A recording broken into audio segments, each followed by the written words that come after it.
sound waves, secrets of the dark maze, dark codes in the nighttime, information though aligned. We're free in the spotlight, chatting through the late night. Smart contracts are lying, auditing, they defying. Counters to feel in my ear. Security we engineer. Learn the truth, don't disappear. Counters to feel we're right here. Jack in Hackers Counter Surveil Investigation is live. Tonight, we're dropping video again. Wow, I really screwed up the intro. That didn't work. Nah, man, I freaking selected the wrong crap. I suck. I made one just for Jimmy here, and for some reason it did not freaking play that one. All right, do over. Do over. It's like, you know, it is what it is. None of these. If everything was perfect, we'd seem fake.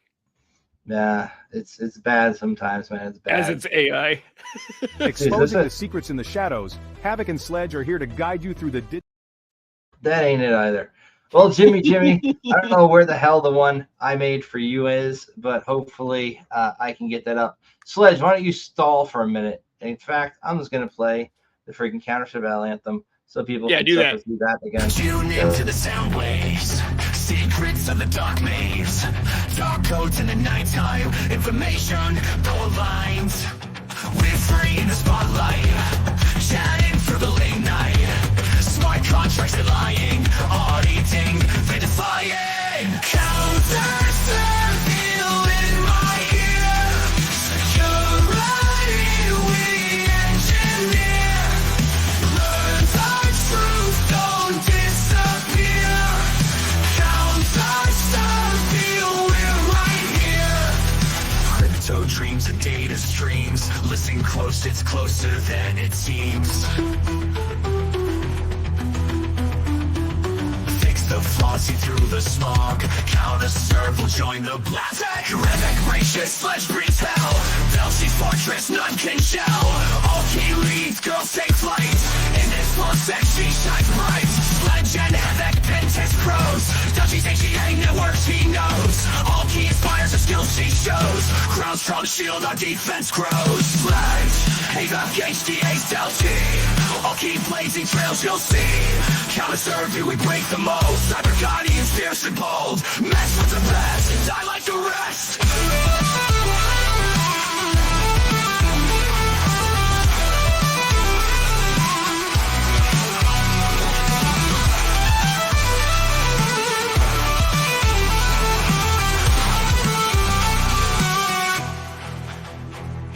Crypto dreams and data streams. Listen close, it's closer than it seems. In today's digital landscape, cybersecurity threats are constantly evolving. Organizations of all sizes face the daunting task of protecting their networks, systems, and data from potential breaches.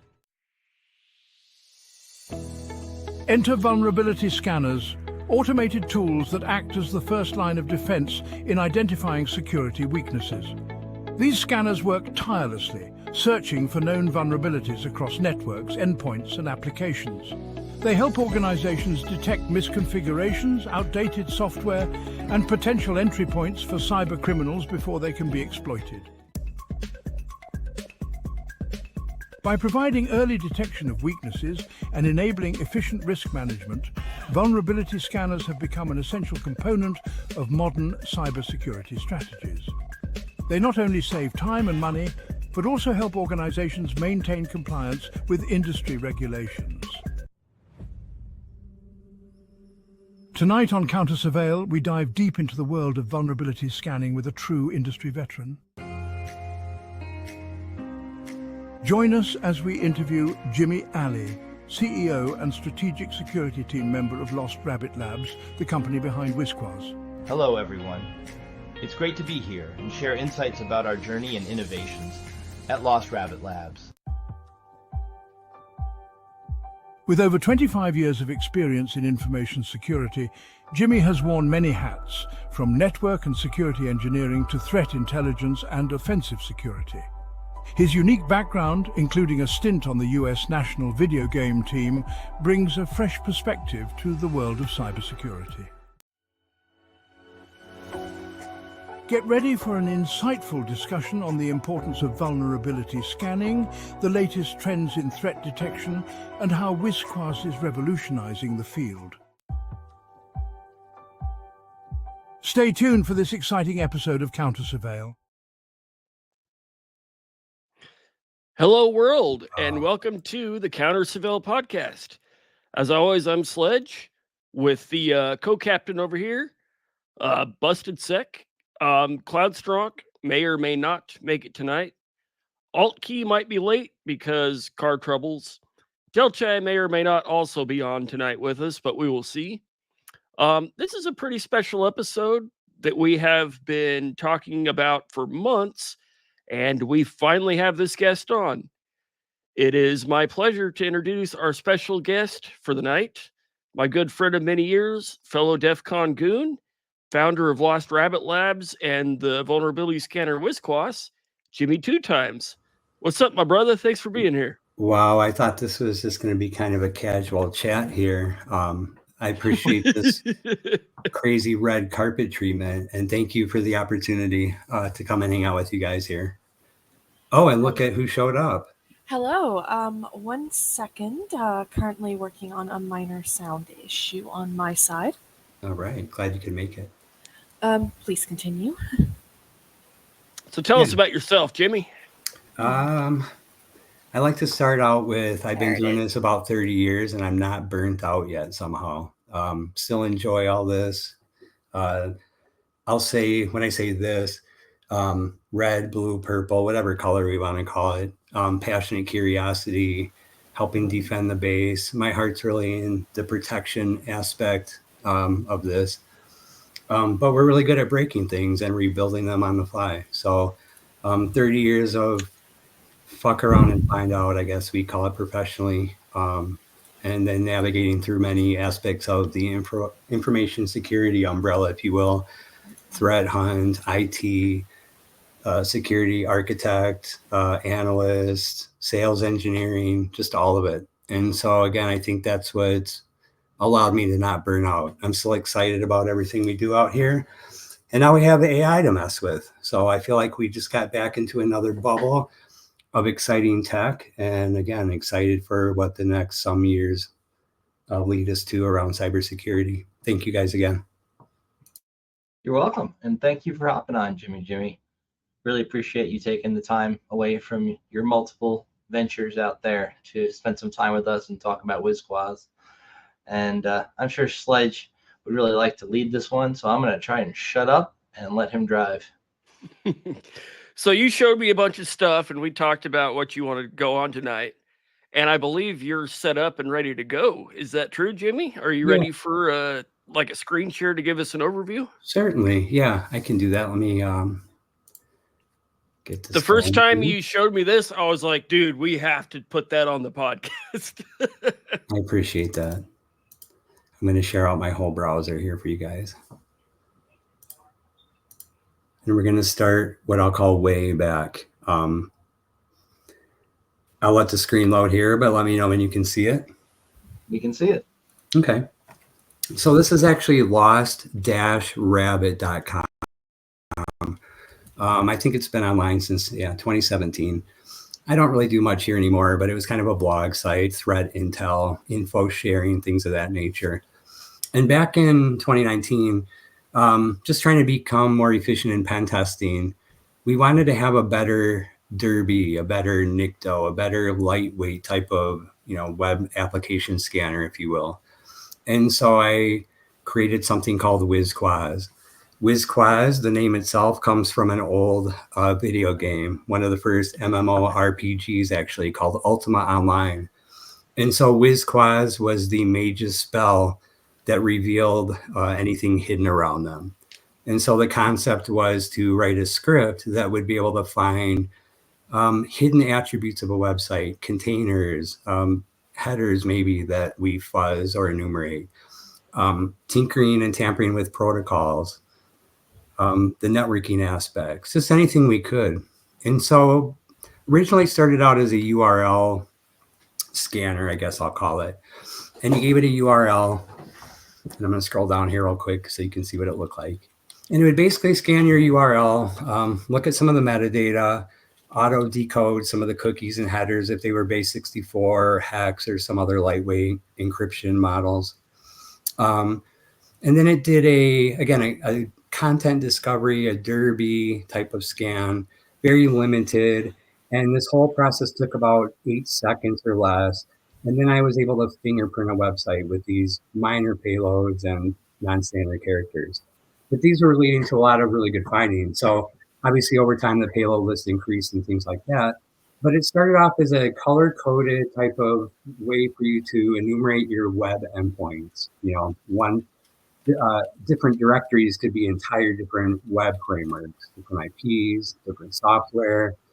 And so it was a way for us to try to figure out what was really going on with the web server. And so as a company, we founded in 2020 during the pandemic. One of our main goals was to create a SaaS platform around that concept. And so we started working on WisQuas as a team, which is what you saw and what we will demo a little bit here today. So now it's in the cloud. We have it doing some aspects of OSINT along with the scanning. We considered it a digital footprint discovery tool, really, along with vulnerability assessment or scanning capabilities.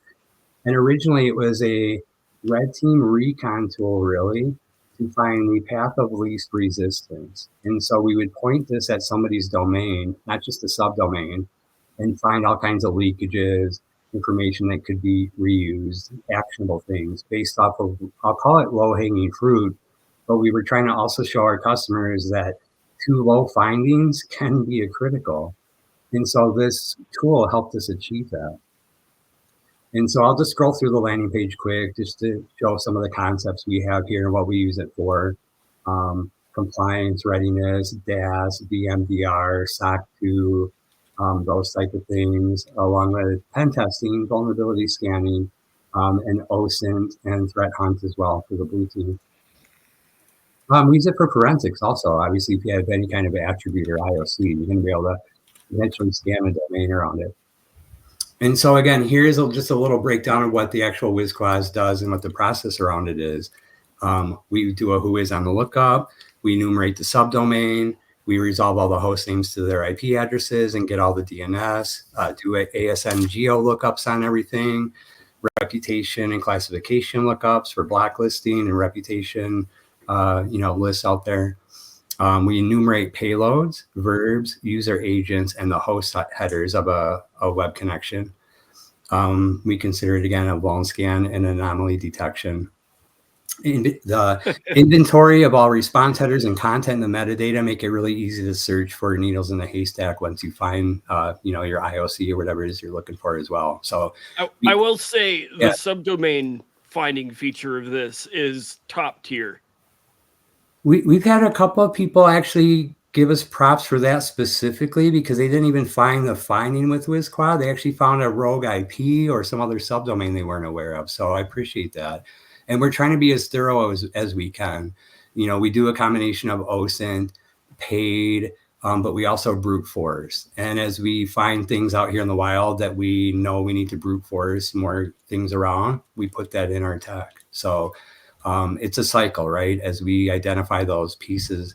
There was a lot of subdomains that are really common out there. They're not easy to brute force or enumerate, but once we find them, we have them, right? And so it's just an ongoing work in progress to be able to make that a better, technique and be able to be thorough there. So thank you for that. It's like when I used it on a client, I wasn't expecting to see 3,500 subdomains or whatever it was. Yeah, and sometimes you get wildcard DNS, and that makes that a problem. We do have some checks inside here to identify that scenario so that we don't go crawl 100,000 domains for no reason when we know they're wildcarded. We see that a lot. So, yep. The RQL here, that's our rabbit query language. It's like a Lucene-based way for you to search our data, like Shodan or Google or something, with a very, a search term :value, a key value pair, if you will. We do have a PDF export. We do support API. We support Maltego. We have scripts through Python to dump spreadsheets out for integrations.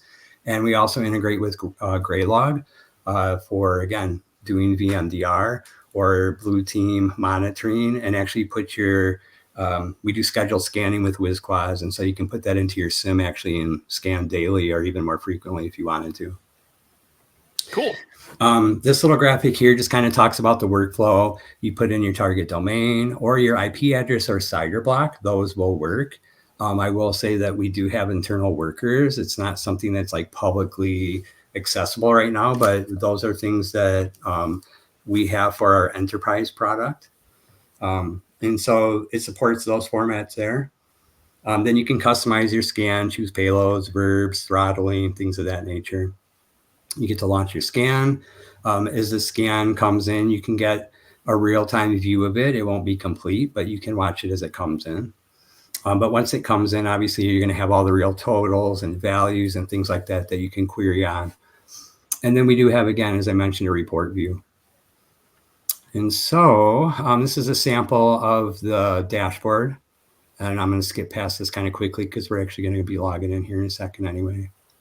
But this is a little sample of what you would see in WisQuas here, what the output looks like. Back to the original screenshots I shared with you where it was more of the terminal waterfall spreadsheet type of view. That's what we have also in one of our views for the subdomain, is basically all of our payloads where you can sort them and find anomalies much easier. Needles in the haystack, 50500 that's got 10 megs of content length. And so those are how we find the real threats out here. And then while we were QAing this and building it, we figured we'd support the bug bounty crowd. And so we have offered a lot of free access in the WisQuas. We did a lot of outreach, and we did some Hacktober events in our Discord, but we gave away free tokens and let people submit to bug bounty or responsible disclosure. And as we scanned the in-scope bug bounty domains and had findings, we submitted them not to get money, but just to do the responsible disclosure for them as a trade-off. And these are some of the brands that we helped with WisQuas. All of them are pretty interesting stories, and it was a neat experience to get to do this responsible disclosure stuff with these companies as well. I just wanted to mention that. Sometimes responsible disclosure can be fun. Maybe I'm going to make you edit that out. Maybe sometimes it's a pain in the ass. Sometimes it's a thankless job like IT is, right? Some of us actually do this for money, others don't. Some of us do this because we like to protect. We just, it's part of our nature. And so I'm going to skip over now. Well, number one, I'll leave it right there and see if anybody has any questions before I get logged in here and we start looking at the actual UI. Hey, audience, any questions? Any questions from the watchers, the viewers? I was going to say, you got any cool stories you can share without disclosing client names? No. Damn it. I do. I'm kidding. I shouldn't roll up to something like this without being able to pull out a story, especially trying to humble brag on all those brands, right? I don't think it's one of the brands that are up there, so I can't OPSEC on this one maybe. But we did. We have been involved in some disclosures that have made the mainstream media, and I feel like we got paid hush money to just be quiet about it. And so again, in the spirit of responsible disclosure, we're way past any kind of deadlines around, any kind of, so it was ages ago. So I will say that one time we did scan a large insurance company and we found some really serious disclosures, and we took our screenshots and submitted them. And we got an email back that said, hey, we have a private bounty with XYZ bug bounty company. So go submit your ticket there. And so I went and submitted it there, and I got a response back that said, hey, thanks for your submission, but we don't think there's a problem. Would you double check? And I went and looked, and they fixed it. They remediated it. And it was a major disclosure. So I Been ended there, up, done that. so Yep. this is why I'm telling this story, and thank you for asking. So what I did is I took a screenshot because I already clearly had screenshots, and I was doing them a favor by not putting them in the report, the original email. We always want to encrypt. We don't want to just disclose, recklessly or irresponsibly. And so I try to follow the correct path there. So I kept the screenshots out so they wouldn't have to deal with possibly forensics and an incident versus event, et cetera, et cetera. So I felt like I was doing them a favor. And instead, they try to leverage that to not make a payout. So I ended up going back and getting their screenshots with their customers' PII leaked all over the place and a directory index with pictures and a bunch of stuff.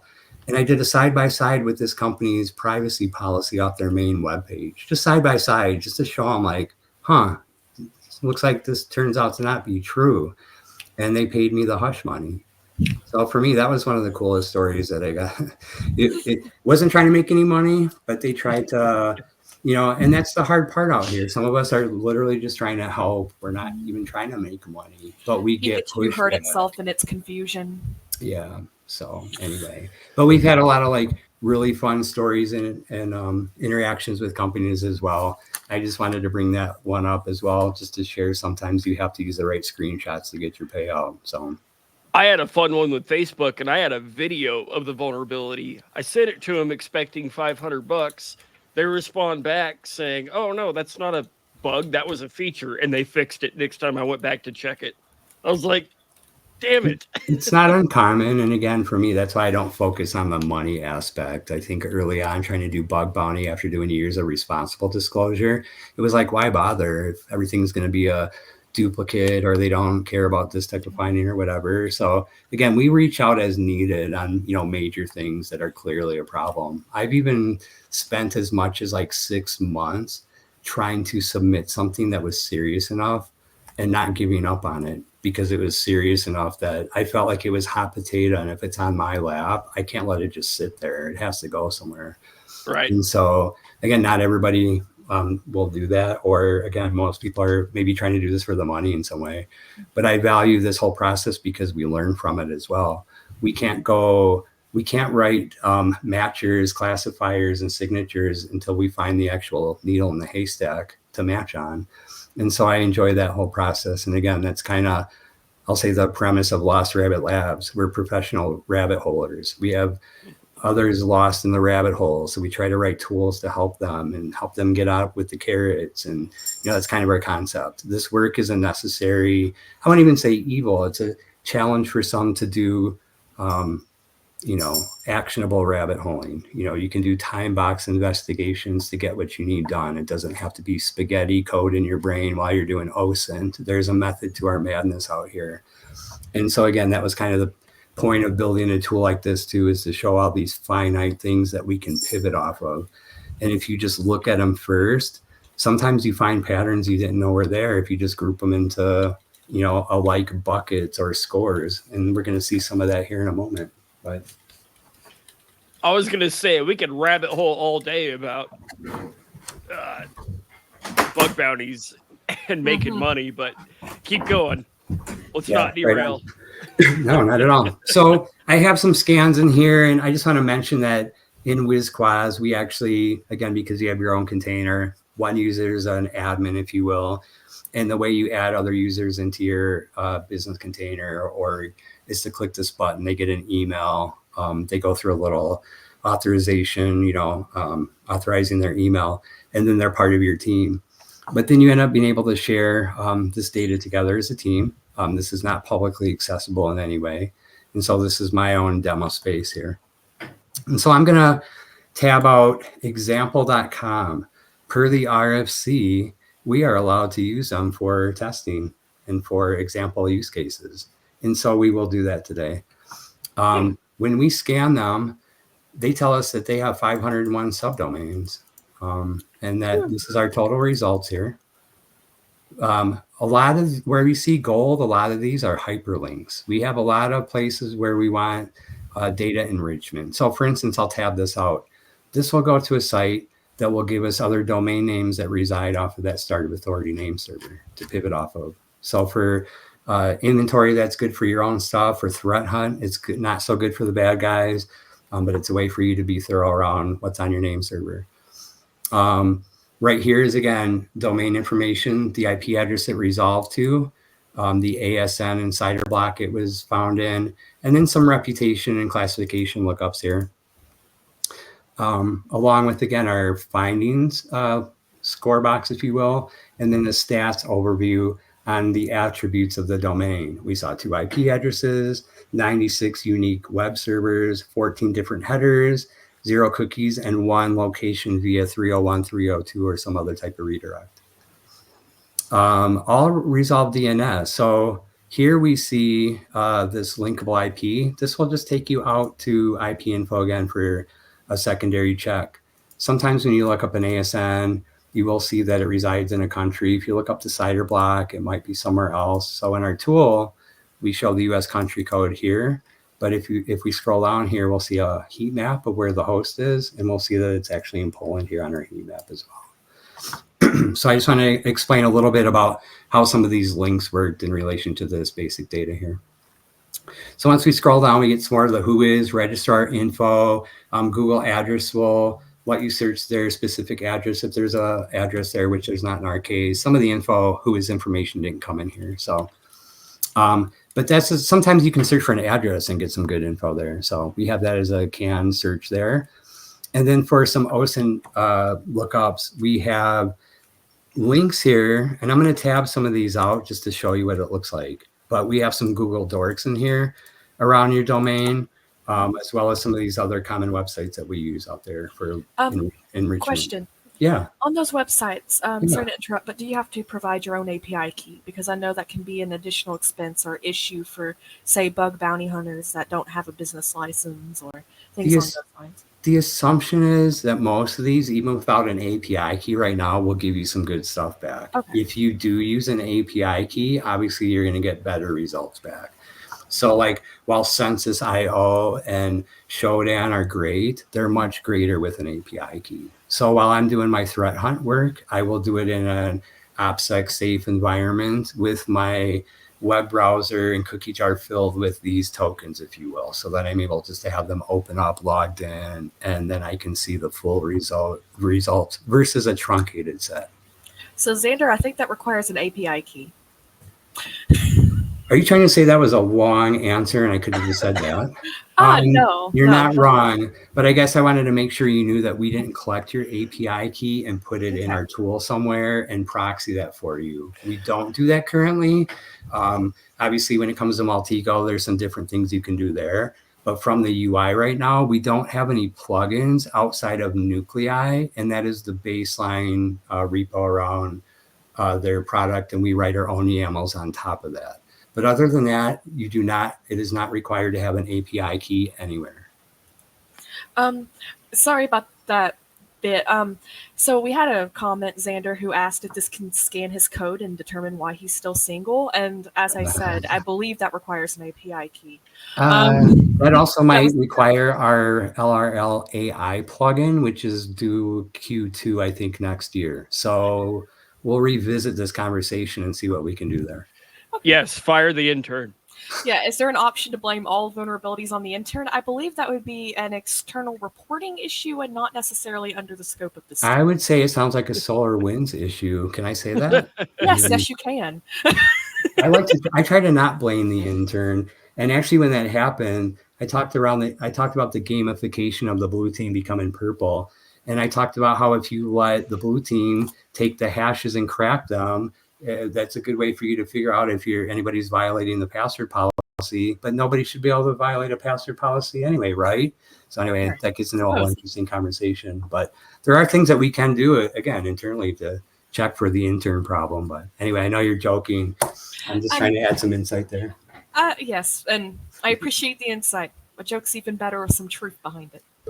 I love that. I was saying he's single because he's watching this. We have another question from Afix. He wants to know, weirdest bug you've encountered developing WisQuas? Say that one more time. Weirdest bug you encountered when developing WisQuas? Weirdest bug. So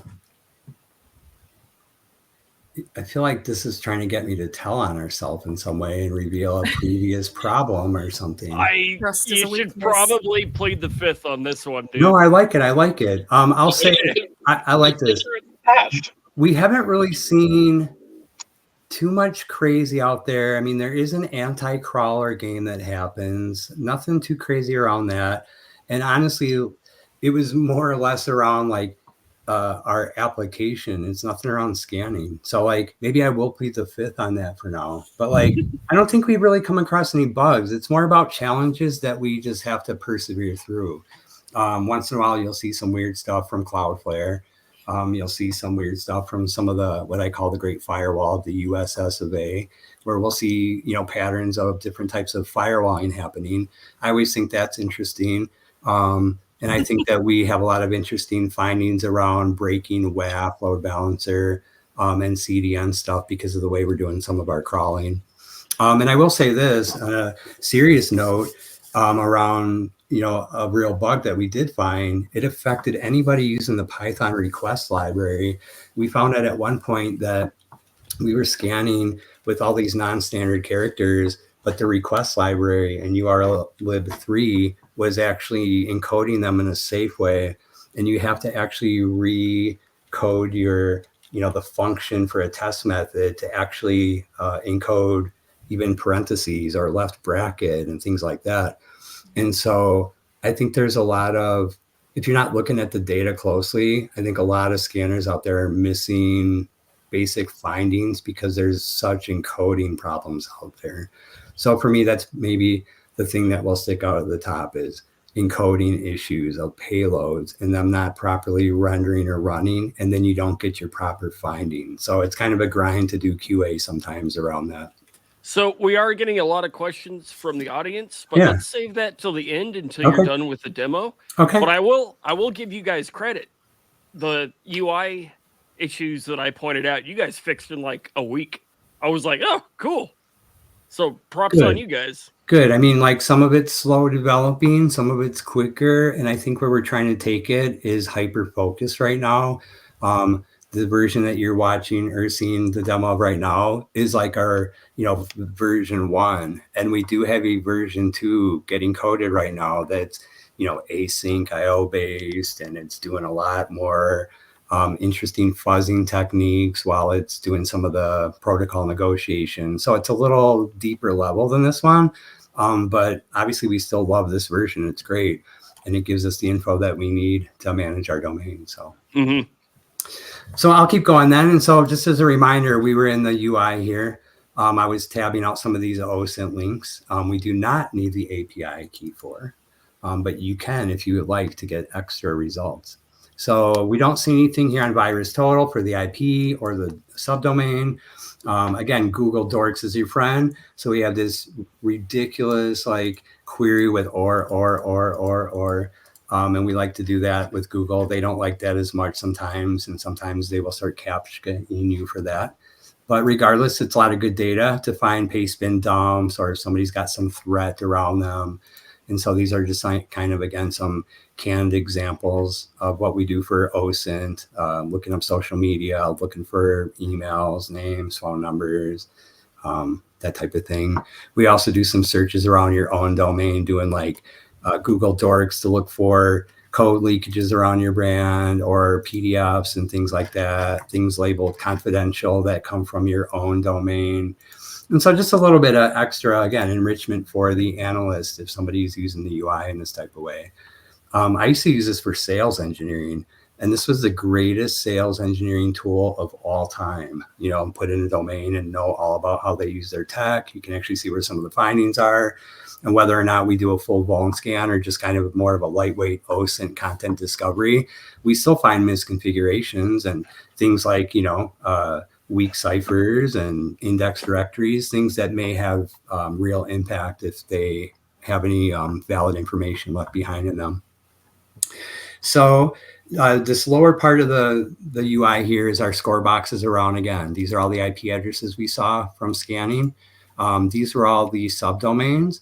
This didn't qualify as a wildcard domain all the way. So if we did see a domain normally that has this many hosts, but they're not up, we wouldn't scan it. But there is a scenario around example that fall into a bucket of we still wanted to look at them all. But I just wanted to share, often if you scan a domain with this many subdomains that don't have IPs, it won't really scan them all because it will detect that they're, possibly wildcarded. Sometimes people do have leftovers and they do number in the hundreds. A lot of DNS is messy out there, and we find that all the time. So we do pick up on RFC 1918 or internal subdomain entries and things like that here as well.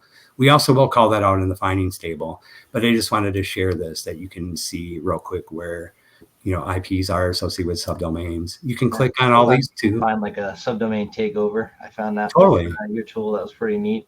Yeah, absolutely. I was able to register something on a service that was not being used that had previously had that host name and get access to that subdomain. Subdomain takeovers all day. Yeah, we find a lot of those actually. And a lot of the time we find those through the locations too, because we'll do like a host header enumeration.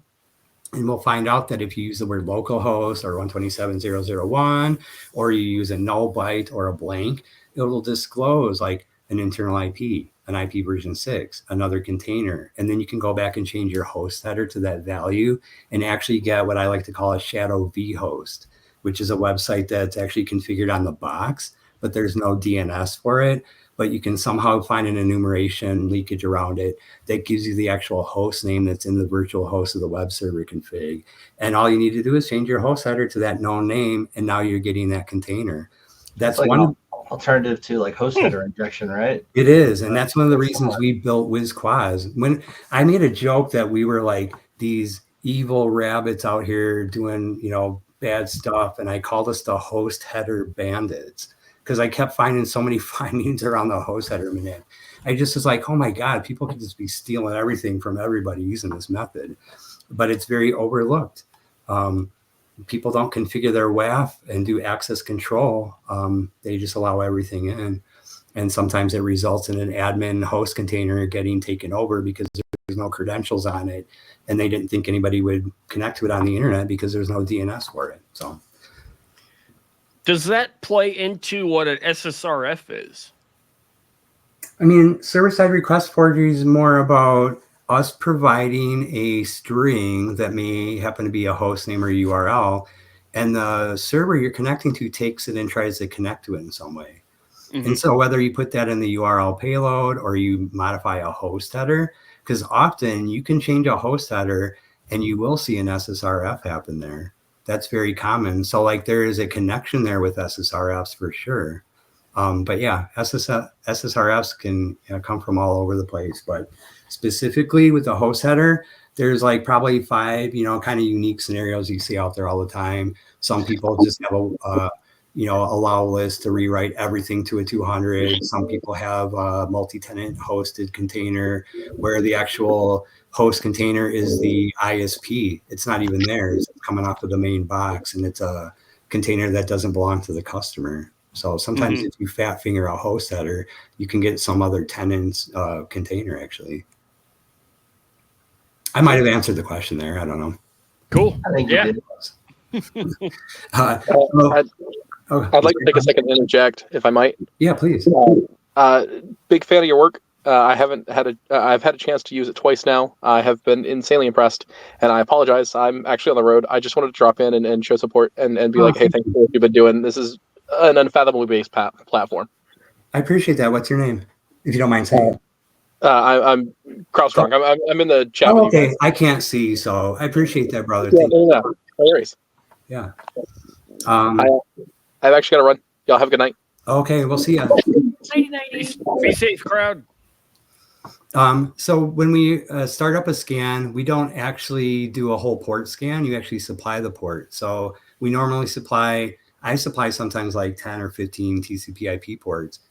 But in our case, we only saw two ports come back. That's normal.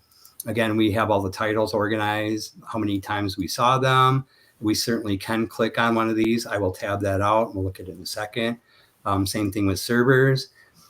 These are all the servers we saw, different status codes. Let's go see if that 501 has anything juicy in it. All the headers we saw, again, that's you can obviously take their list of headers seen and do a diff on the things we should have seen and call out host header findings real easy.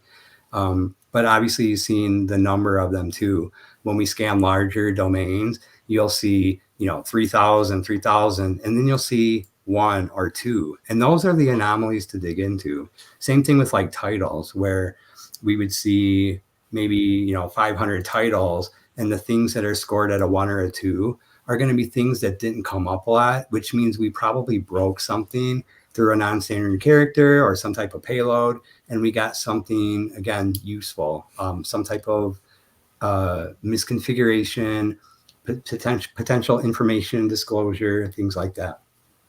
So example.com doesn't really have a lot to show off over here, but we were able to at least go through that and kind of show what's supposed to be there in the way of, if it was a bigger picture.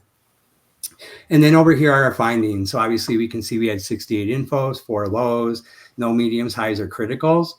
We can click on these chiclets to remove them and filter that way, which is kind of nice.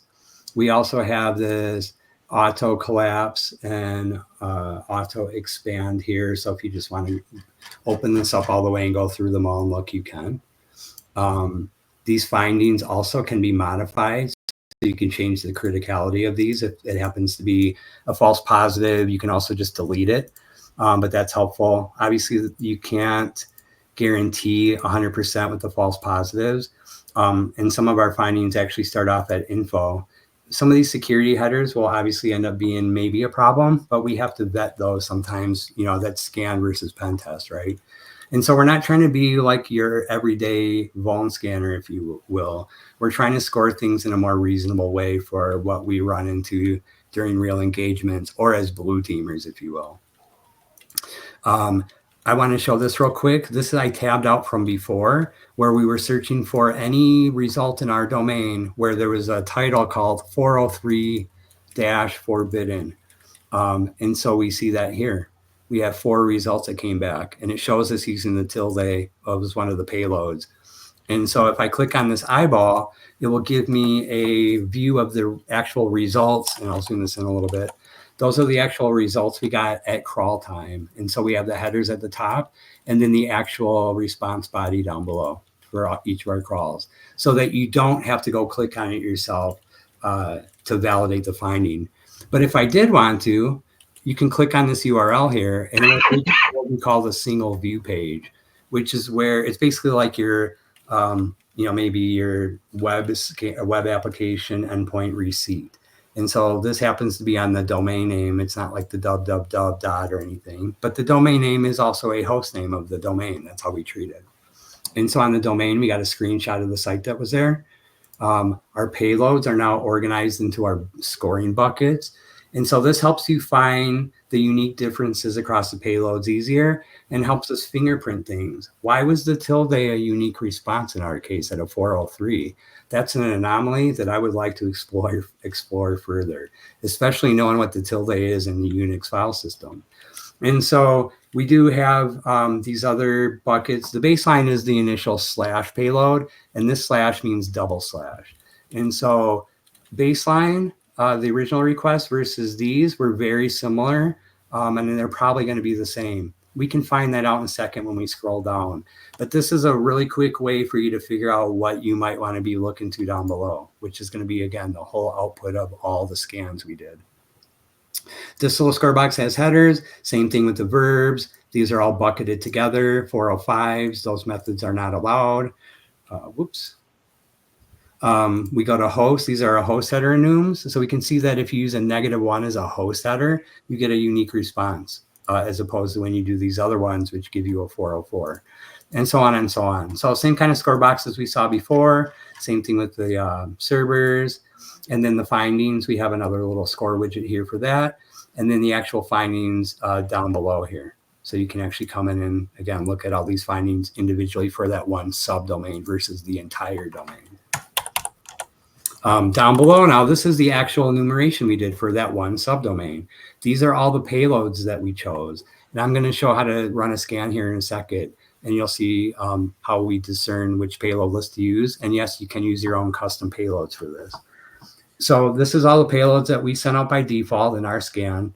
and the results that we see. It's a nice waterfall view. I love that myself. I like to find things as quick as I can. And I found over years that color coding things really helps out. And so I can go back up and sort these as well. You just go back up. If I want to sort by status code, we can get all the 200s. We got the 403 here. And so sorting is obviously really helpful as well. We can sort by content length here and get the highest, size request item towards the top. I'll keep scrolling down here. Some of the other enumerations we did besides the payload was verbs. We went through this list of verbs here and tried to find, I just zoomed in a little bit, where we are, verbs. So we tried to enumerate these verbs, and these are the unique responses we got from each of them. Some of them fall in the same kind of bucket of fingerprint, and some of them are unique. And those are going to lead you to some things that, again, may have real findings for you. User agents, and then again, the host headers here. So nothing real exciting here. We do see an anomaly here, slightly different, 5 headers. The total size of length came back was very close. We can actually click on the eyeball and see what that looks like. So it's a pretty generic kind of default error view there. And then if we go look at a normal one, we can see it's very similar. We're just getting a 404 instead of a 400. So that's why their sizes are so similar there. So that is a sample walkthrough of example.com there, and some of the. Jimmy, did you want to go over the other one that we kind of covered before the cast with the Python? Totally. And of course. Let's do that. So I was headed right back there. So I love the synergy. So back on the report page here, because we scan the whole domain, and we do know that there are a handful of domains. It says 501. If we click on this here, this will actually do an RQL, a rabbit query language query, for us to go find anything that matches that query there. And so we get these results back. The 60 here, this is for baseline only, but this is also for things that had closed ports. So what I can also do is I can say where status does not equal 0. And now it will take all of those away, and I'm left with the needles in the haystack. I'm left with the 4 200s out of all the hot garbage that was left behind in the crawl. And so this is your way to do power filtering, and again find the needle in the haystack. It helps us find again new IOCs, and then we can go put that back into a matcher, a classifier, and put it in the findings table. So one of the things that I was sharing with you earlier was, we know that we have this scenario where, let me just go grab it quick. We have a scenario where we did a custom, we're doing some bug bounty work for a non-disclosed AI company. I'm just kind of having fun saying it that way. And so we have some data in here that we know we can find some things around if we're searching for the word token in the response body. And if the status code is a 200, where the payload, and this is a fuzzy match, it is .py, which means we're looking for anything in a Python file. So this query right here is going to be container wide. It's going to actually search the whole container for these results, anything that I've scanned in my own bucket. And so this is kind of why I laughed about the undisclosed aspect of it. You can see my screen. So I'm going to just share this with you again. This is to, oops, let me get back over here. Trying to sort by the content link real quick for us. Here we go. And once again, we have these 26 results that match this. And if we click on the eyeball, we can validate potentially what's in these files. So that looks like Python code. So that's not really supposed to be happening. Oops, one more time, I accidentally hit the link. Let's check the next one. It's more Python code. So we are finding Python code out here that is being leaked across this domain. In fact, here, this is where what we were originally searching for. It's truncated, we're good. But these are the types of things that are easily found on the internet right now if you have the right payload and you're actually searching for the right thing coming back in. So once we find that type of finding, we then can turn it again back into our findings table as a matcher to where then it will come and show up in this list here. And real quick, I'm going to go back here and I'm going to open this one up since I shared that one. We'll move back over real quick into a couple more results just to show you again. This is our CTF site out there, little web app CTF. And we scan it sometimes just to show a couple of the interesting findings. So this was one of the methods we have that will always work on a Apache web server with server signature on, where if you flood it with a 414 or you flood it with over like 3,000 bytes of payload, you'll get a 414 web response. It will leak the default web container name. It's not supposed to, but it will. And so we have that as a finding. As far as I'm aware, there's not a lot of scanners that actually find these type of things. So we have some kind of, I'll call it rabbit secret sauce in here, where we like to look for hidden things. That's the whole premise of this. And we often, find them. So again, this tool is around the whole cycle of the threat hunt or looking for a vulnerability. And I guess like the last thing I should really show you is starting up a scan. We haven't talked about what this looks like. So this is how you start a scan. We say next. When you're in a bucket with your team, you want it to be public. If you don't want them to see, you can hide it from your team. So now that we're all in the same bucket, it's going to be default to public. If I want to add any custom headers to the scan, I can. I can do authentication there as well. This is where, again, we can add extra ports. We put our ports in there and click add port, pops up here. We want to take them out. It's that easy. You can send a notification email to somebody who has an account in WisQuas, even if they're not part of your bucket. And this will give them permission to view this specific scan. And that's so you can share it with, I'll call it somewhat outsiders, although again, they need to have an account in the tool with you. You can repeat scan. So we use this for monitoring or continuous scanning and for DAST and VMDR. And so you can set this to scan out like once a week, send you an email, that type of thing. Extended vuln scan is nuclei. So we write our own custom YAMLs as well as use the community ones, but that allows you to do a full nuclei vuln scan while you're running a WisQuas scan on top. And then you can add your own subdomains if you happen to have your own zone file. It's not public. And you can stay in your own scope so that it won't do the OSINT and the other brute forcing methods we do. It's a way for you to control your crawl a little bit more. We click next, we get into the payloads. You can throttle, so you can set a number in between each of these payloads down below if you need. We have our payload list right here. This is what I was talking about earlier, where we have our own payload list, but you are also welcome to use your own custom and paste in your payloads in here, one per line, and go to town. It's like Derby type style, GoBuster content enumeration.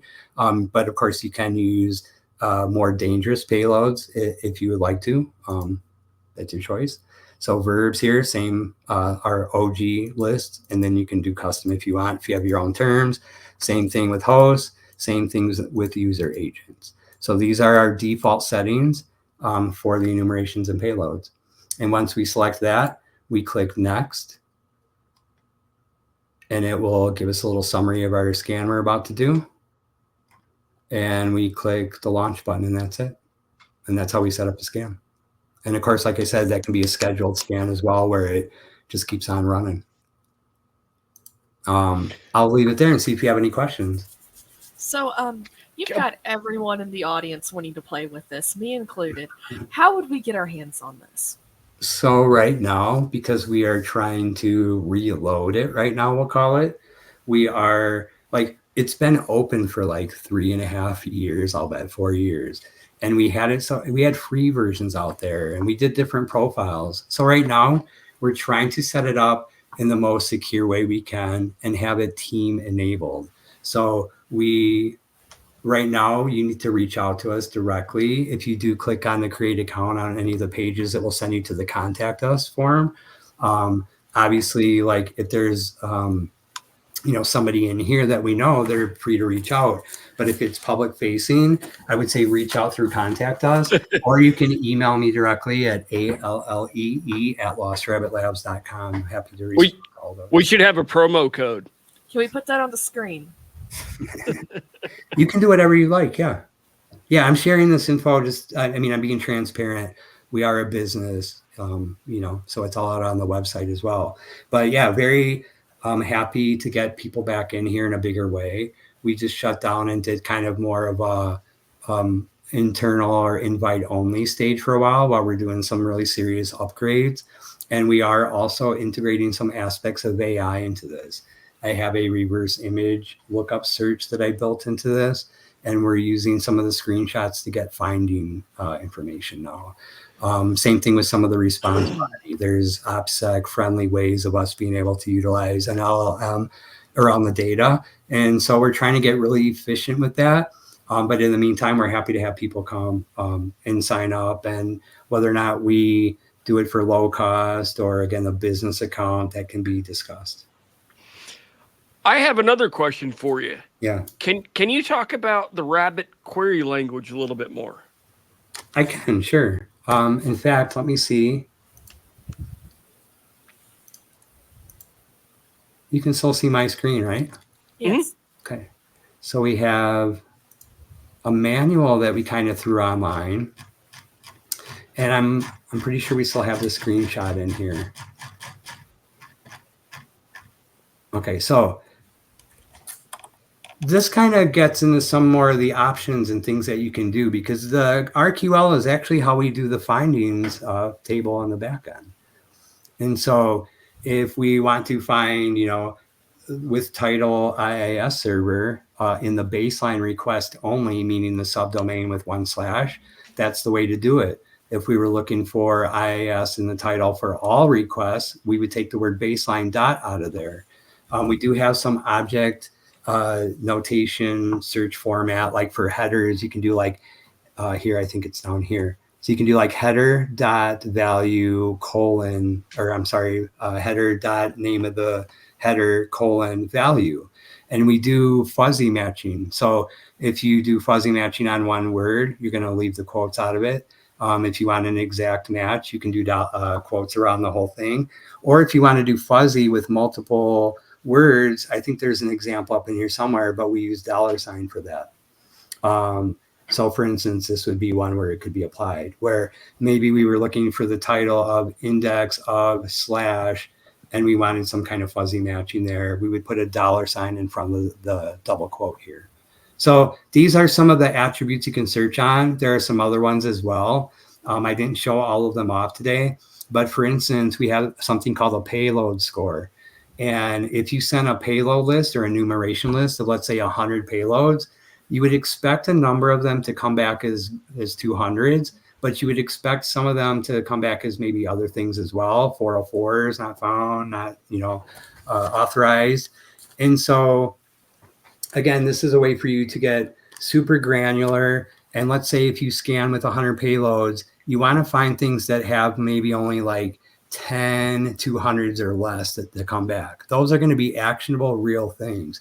And so out of 100 payloads, if 99 are 200s, we're probably going to assume that everything kind of resolved the same that way. But if there's like some anomalies in a lower total in this bucket, they're going to be interesting to find. So back in the early days, we would look for where the payload score was between 1 and 15. We would always get a green 200 for like sitemap XML or fave icon. And so we wanted to have sometimes you got to change that to 3, meaning minimum of 3 200 status recodes out of a million, between 3 and 15. So those are some advanced use cases there, but we support, again, a lot of our, you know, even using the UI, when you're looking at a report and you see, and you click on a link, you're going to see the RQL for that. If we go down to, again, servers here and we click on one of these, the RQL is server : and it's looking for exact match in this case because it's got the quotes. But if I was to, whoops, take off like that, it's going to do a fuzzy match on everything, and it's going to pull on everything that it can find there.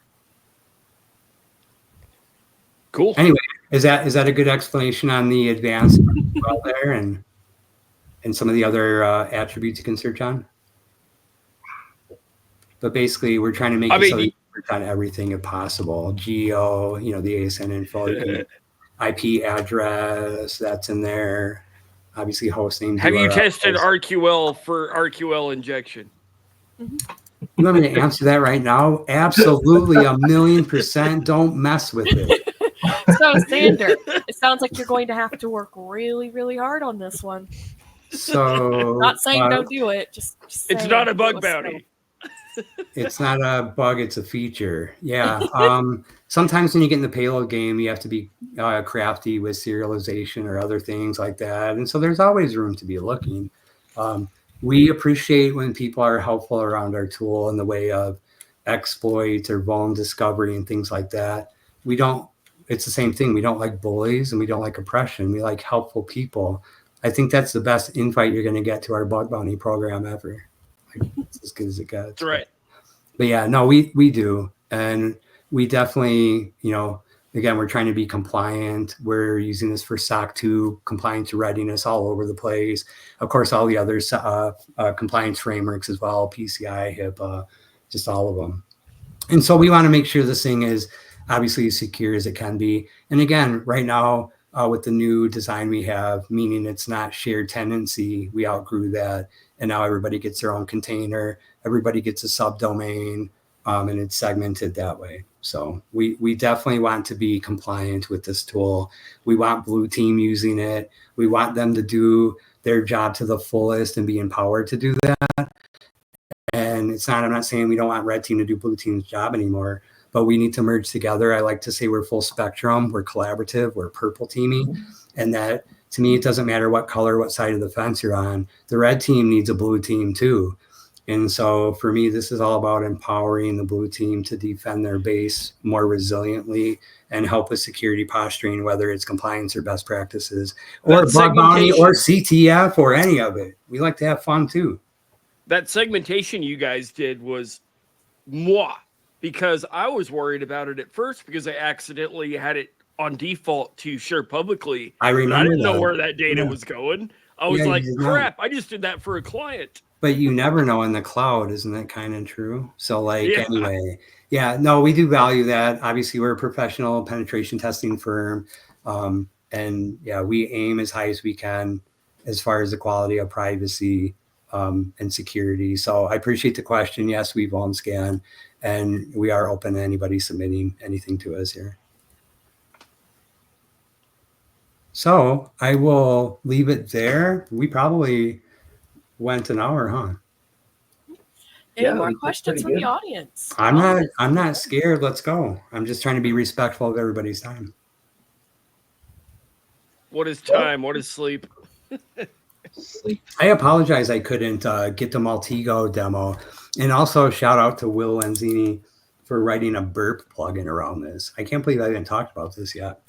And so we do like automation around using WisQuas for different things. The TLA is an automated report, obviously Maltego. And then Will went as far as to try to integrate our WisQuas into burp.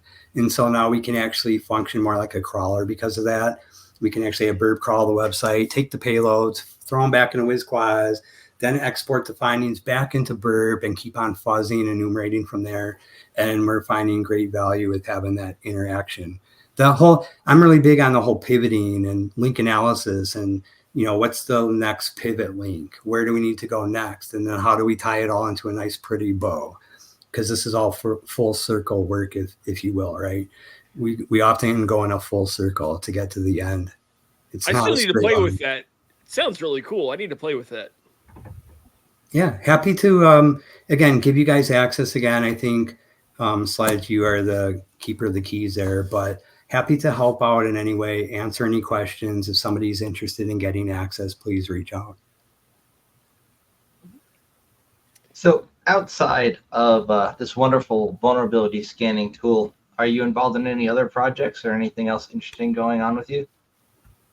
I mean, I think we like to do the community outreach thing.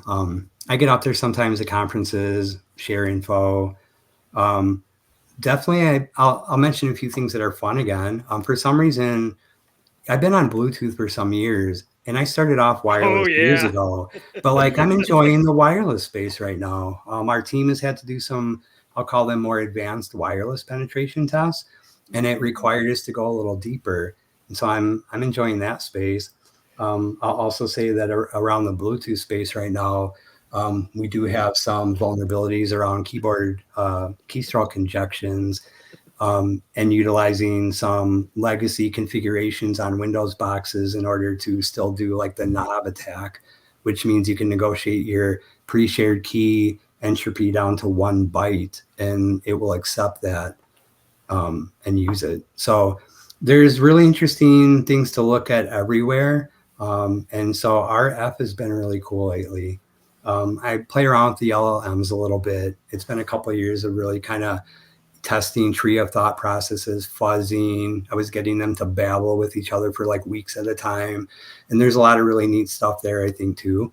So I'm looking forward to maybe playing a little bit more with the AI stuff, actually, because I put it down for a minute. But I think we're pretty much going to be plugging AI stuff into everything. You know, needs to go into the Bluetooth here and the wireless here and the WisQuas JSON output results. And that's kind of where we're at right now, trying to integrate. We need to have you on at some point to talk about your Bluetooth stuff after you give your talks that you got planned.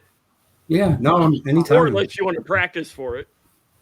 We have some code that we're releasing soon. So maybe we can kind of, you know, not like we have to make it some event or anything, but like we're absolutely down to do a CD release party with y'all. We're punk rockers and happy to share that experience.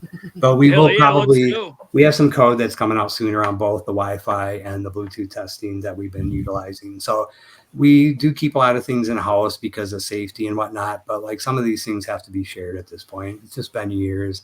So we'll release some code here soon. And yeah, I'd love to come back. Thank you again for the opportunity to be on here with you guys. It was great to be here. Hey, thanks for being here, buddy. Yeah. Anytime. Yeah. One other question we got here is, how do I buy stock in your company before Rapid7 or someone else buys it? I have to be careful what I say on this, and I can't. Xander's been asking all the absolutely fire questions. I appreciate all of it. I do. I'm flattered, and I do feel the support. So thank you for that, especially you guys in the podcast here. You've been, again, I had the stigma of being the official Matt Damon of this group, and I wasn't really happy about that. I had to accept it because it was valid, but I'm glad that we finally got to get this taken care of. And yeah, it's great. I feel the support. Come on. I know you've been busy, and we very much appreciate you.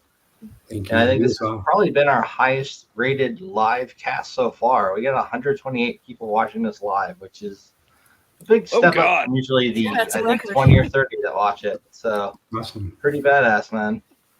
Brought some people. Maybe they'll subscribe. Like and subscribe. Like and subscribe. Like and subscribe for more terrible puns and hilarious code injections. And notice that there are no VPN ads or for like steak distributor companies. Yep. Only ad here is please hire me. That is a great ad, and somebody should hire you. I would hire you if I had the money to hire you. Pretty badass. Thank you. Oh, yes. And before we all forget, we have a new website. Uh-oh. Oh, yes. We got to plug that. Yes, we need to plug our website because people need to, know how to. It's not 100% yet, but it's there. It's there. It's getting there. It's functional. So, countersurveil.net. Indeed. And if you missed any links from this episode, I will be putting them on countersurveil.net. So if you need to know how to get a hold of Jimi and oh boy, Jimmy, we have a challenge here from Afix. He says scan it live. Scan our website. You know what's really funny isn't that where we all started from? Let me just humble brag on that. I was prepared to come in here and show O-Day, and we had to, do PG-13, which I totally understand and respect. But I'm with him. I'm Team Afix here. I'm all about living and dying by the sword, and I'd be happy to run a live scan anytime. We should do it like right now. I wouldn't do it on our domain. Yeah, it's on WordPress for now until we find something better. Not set up properly. How many plugins we have that are probably vulnerable? We only actually have 3 plugins currently. I've kept it minimal, and everything I've crafted by hand to avoid us having to actually buy paid extensions. Well, but the issue is our name servers. You might as well turn it off right now that everybody sees that. They just heard that. Let's go pop it. They hack the hacker podcast. Whoever pops our website gets one not beer from me. I was going to say, you better just talk about a great reward right now for any findings that get submitted. Any findings get a not beer. It's totally not beer. See, it says still not beer. Not beer. It's a holographic beer. It's transparent through the. That way YouTube can't get mad at me for it. Yeah. See, PG-13. They know brand because we see right through the bottle due to the transparency. It's great. This beer is as transparent as the amount of crap I give about YouTube's no beer policy. Not beer. Oh, see? That's something you should add to the website. Like in robots talk or like have an extra domain / not beer. Like something.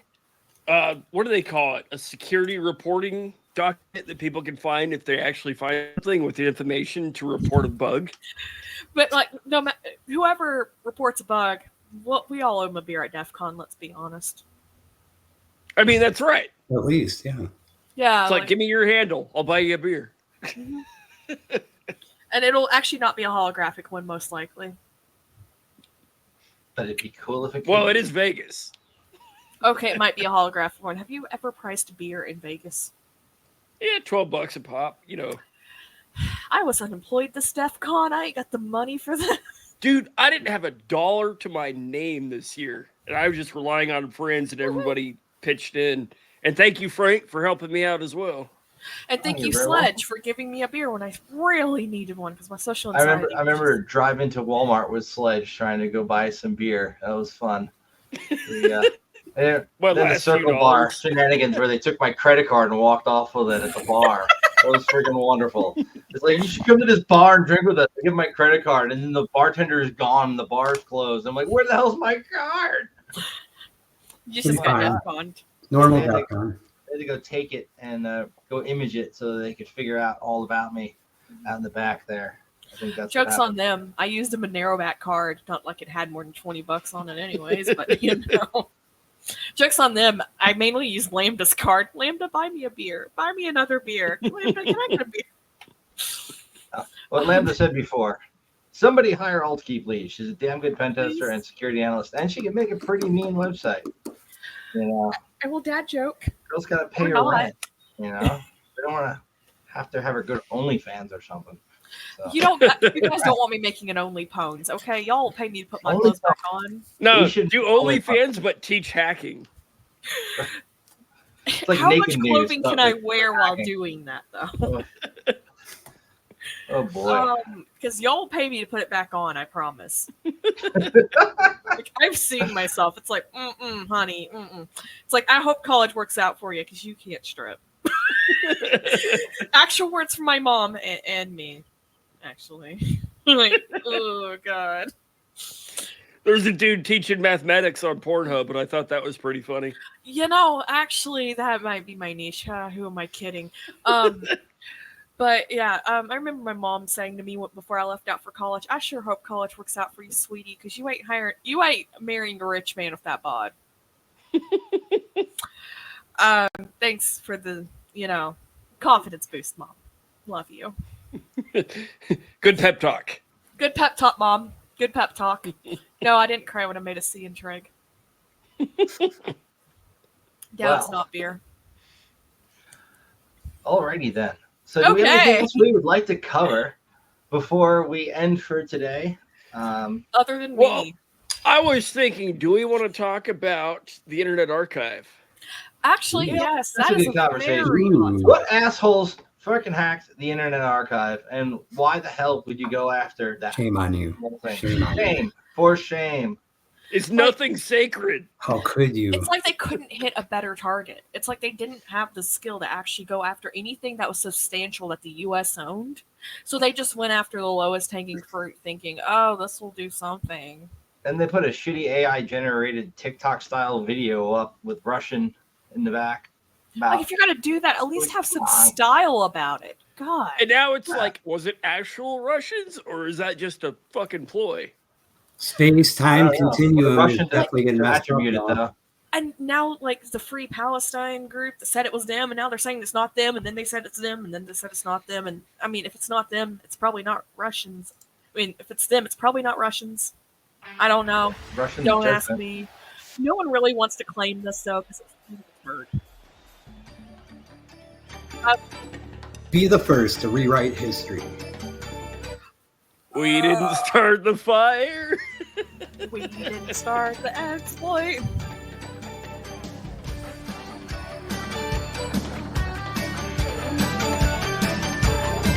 Okay. Thanks again for that great intro, Frank, as well. That was the best digital red carpet I ever got in my life, probably. And it was really odd to hear a voice close to mine, knowing that AI was involved in some way. That just makes you shed a small tear. I'll tell you what, it was actually my voice, and I fudged up the prompting, and it was supposed to be me talking there, but it was distorted enough that it sounded like anybody that's not the AI That's voice. so So we just go with it, man. I love it. I assumed it was, somehow me, but yeah, that was great. I appreciate that. We just kind of roll with it around here. You guys do a good intro, that's for sure. And outro. I've seen some good outro here. Oh, now there's freaking expectation for another outro. Yeah, You got one queued up? We're about to that point. Yeah, I think I'm just gonna have to freaking play a random one, and hopefully it's not one that's too bad. Uh-oh. Let's see here. By the way, the Lost Rabbit hole is a Discord server that we have. I'm leaving it there. Life is a CTF sometimes. Post a link so we can publish it. Do you see how I just got out of that by saying life is a CTF sometimes? Yeah. Oh, I'm using that excuse next time. Yeah, I definitely preemptively stricken the sledge over there with that one. Yeah, I gotcha. I mean, I guess, yeah. That was me being pre-lazy. It worked. I think that's one of the default Microsoft Teams backgrounds, if memory Actually, it's serves. the only background that I'm allowed to use with our software right now. But It's thank really you. pleasant. I like to think I'm classy. I appreciate that. Can you play that piano though? If it was real? Anyone can play a piano, but the question is, can you play it well? I can push keys. I push keys all day. I could do chopsticks.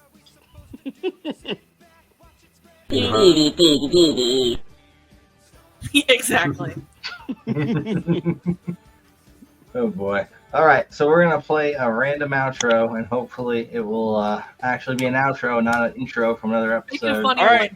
Thank Before you. you play I it- appreciate you So guys. let's see what So we hold got. up. Before you play it, thank you, Jimmy. Yeah, thank you. Sledge, peace out. Thank you, Alt Key and Trez. Let's call it a night. Hasta Till la next pasta. time. Pasta la pasta! Keep on hacking in the free world. Hack the planet! but Hack don't the be caught. planet. The Counter Surveil podcast may contain content on hacking, cybersecurity, privacy, and sticking it to the man. By listening, you agree to the following terms. Number 1, not to use anything you learn here for evil. Pinky swear. Number 2, we are not responsible if you get arrested, your computer explodes, or you accidentally hack the planet. That's on you. So don't blame us if you're on 14 watch lists, but you still keep hacking. And choose not to learn better OPSEC, because watching old anime is more fun than learning new tradecraft. And remember, number 3, the NSA and FBI may be tuning in, but hey, that's part of the thrill, right? Wave hello to your FBI agent. They probably really think they're the good guys.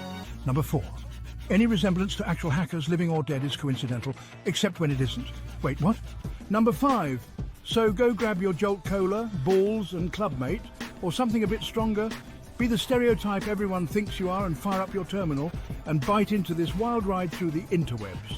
Number 6, if you get owned, don't come crying to us. Just Control, Alt, and delete your tears away and suck it up. You're a hacker, damn it, not a crybaby. Learn from it, adapt and overcome. There's no crying in hackerable. So remember what the elders of the internet once said. The consequences will never be the same. Just don't blame us if you end up on a government watch list. Number 7, if we share first-person tales of daring hacks and cybercrime, it's for dramatic effect. We're storytellers, not criminals, allegedly. Number 8, our reward is basking in the glow of our screens and the satisfaction of a job well done. And stickers, those are like currency.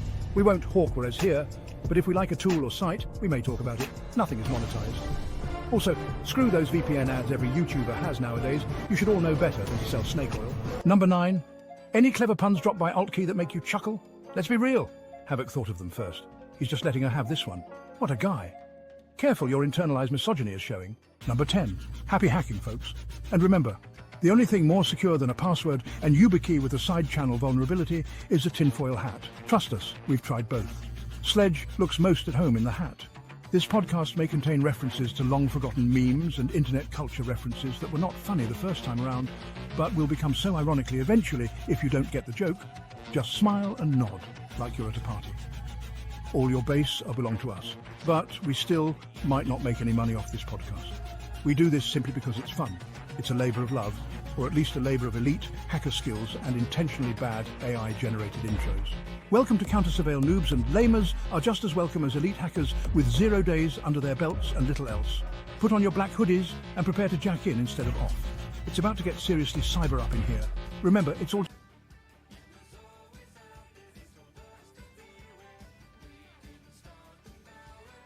You're still here? It's over. Go home.